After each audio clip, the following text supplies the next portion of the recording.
Hello बच्चों, अच्छे अच्छे वीडियोस देखने के लिए नीचे दिए हुए लाल बटन को दबाकर चैनल को सब्सक्राइब करें।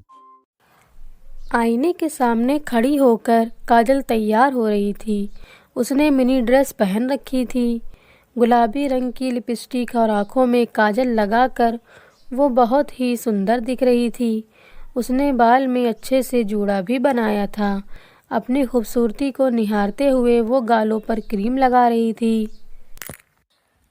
थोड़ा और मेकअप कर लेती हूँ। शादी में जाना है तो मेकअप तो थोड़ा हैवी होना चाहिए, तभी तो लोगों की नज़र मुझ पर पड़ेगी। कुछ देर बाद वह पूरी तरह तैयार हो गई, लेकिन उसको परफ्यूम नहीं मिल रहा था। उसने इधर उधर देखा लेकिन परफ्यूम नहीं मिला। ओहो, परफ्यूम किधर चला गया? यहीं तो रहता है। जीतू से पूछती हूँ। उसके बाद वह अपनी पंजाबी जूती पहनकर खटखट करते हुए कमरे में आती है, जहां उसका हस्बैंड जीतू मोबाइल में गेम खेल रहा था। तुमने मेरा परफ्यूम देखा है क्या? लेकिन जीतू इतना गेम में बिजी रहता है कि वह काजल की बातों को ध्यान ही नहीं देता है। काजल फिर थोड़ी देर बाद पूछती है, लेकिन कोई जवाब नहीं देता है। वह तो मोबाइल में उसी तरह घुसा रहता है। इस तरह काजल को बहुत गुस्सा आता है और वह जीतू से हाथ से मोबाइल ले लेती है। अरे, ये तुम क्या कर रही हो? जैसे ही काजल की ओर उसने देखा और देखता ही रह गया।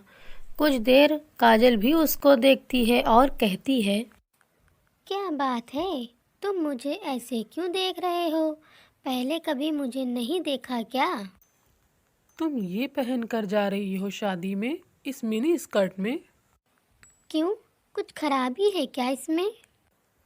अरे नहीं नहीं, कोई खराबी नहीं है, लेकिन बाहर देख रही हो कितनी ठंड है और तुम ऐसी ड्रेस में हो जो हर दिन न्यूज़ में ठंड की खबर छप रही है।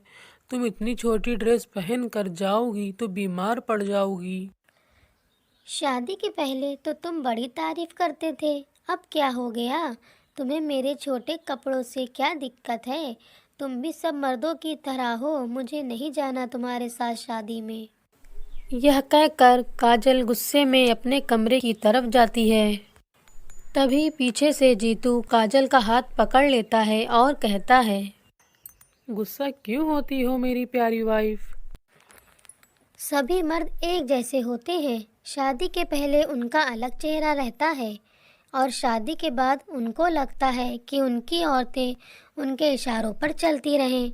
वह जो चाहें औरतें पहने और जो चाहें औरतें खाएं। उनको पत्नी नहीं, एक दासी चाहिए होती है। अरे डार्लिंग, बात को क्यों चिंगम की तरह बढ़ाती हो? मैं बात को बढ़ा रही हूँ। लो कर लो बात। शादी में मैं क्या पहनूं क्या ना पहनूं, अब ये आप डिसाइड करेंगे। काजल, ये मैंने कब कहा कि मैं तुम्हारे कपड़े डिसाइड करूँगा? सर्दी देख रही हो कितनी सर्द है, तुम्हारी तबीयत खराब हो जाएगी, मैंने बस इसलिए कहा। बीमार बीमार होना एक बहाना है। जीतू, तुम खुद नहीं चाहते हो कि मैं तुम्हारे साथ पैसे बनकर आऊं। जैसा तुम्हारा मन, तुम जैसे चलना चाहो वैसे चल सकती हो, मैं अभी क्या बोलूँ? जीतू को पता था कि काजल मानने वाली नहीं है और फिर वो लोग थोड़ी देर बाद शादी में पहुंच जाते हैं। वहां सभी की नज़र उसी पर टिक गई। सभी मर्द घूर घूर के देख रहे थे। जीतू को थोड़ा अजीब महसूस हो रहा था, लेकिन काजल को बहुत खुशी हो रही थी। देख रहे हो जीतू, मुझे सब कैसे घूर घूर के देख रहे हैं। एक तुम हो जो मेरे इन कपड़ों की वजह से मुझे घर पर इतने ताने सुना रहे थे। जीतू ने काजल के सवालों का कोई भी जवाब नहीं दिया। उधर उसके सामने तो नहीं, उसके पीठ पीछे सभी काजल के कपड़ों को लेकर बातें बना रहे थे।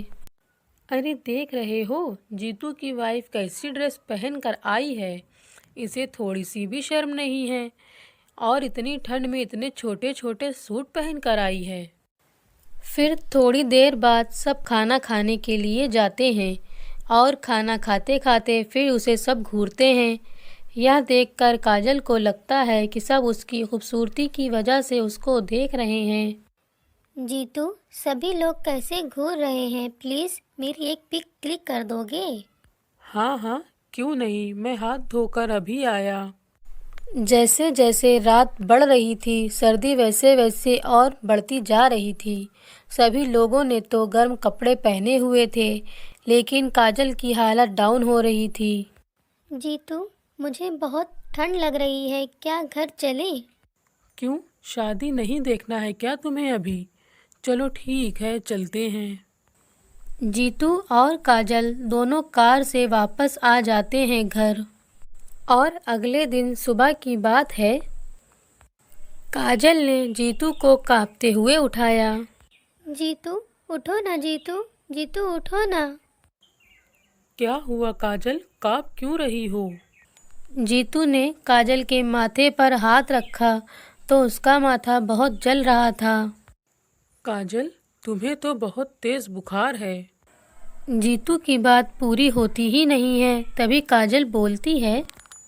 जीतू, जीतू, मुझे चक्कर आ रहा है जीतू, मुझे वॉशरूम ले चलो, मुझे उल्टी सी आ रही है।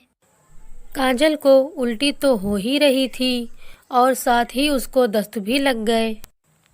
फिर काजल को चक्कर आने लगता है और वो ज़मीन पर गिर जाती है। जीतू काजल को ज़मीन पर गिरता हुआ देख घबरा जाता है और तुरंत वह एम्बुलेंस से काजल को हॉस्पिटल लेकर जाता है। काजल बहुत उदास होकर और रोते हुए जीतू से कहती है।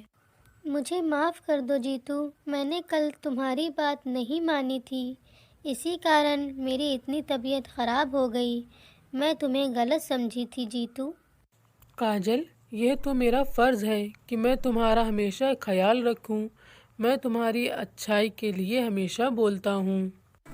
फिर काजल और जीतू दोनों एक दूसरे से गले लगते हैं और खूब खुश हो जाते हैं।